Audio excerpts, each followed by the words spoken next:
Let's take a look at creating a tool assembly in Mastercam's Tool Manager. You can find the Mastercam Tool Manager in the Windows Start menu. Load a tool library.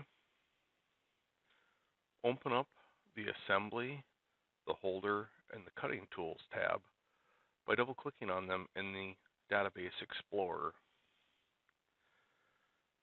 On the Assemblies tab, hit the New Component Assembly button. Go to the Holder tab,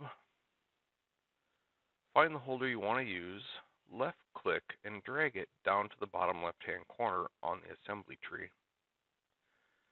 Go to the Tool tab, find the tool you want to use. I'm going to drag Mastercam tool type up to the top row to organize by tool types. Then I can left-click and drag the tool down to the assembly tree. Now I click back on the Assembly tab, and I have properties for the assembly. It has its own unique diameter offset, length offset, tool number. You can also control the projection. You've now created an assembly that can be used in your Mastercam toolpath.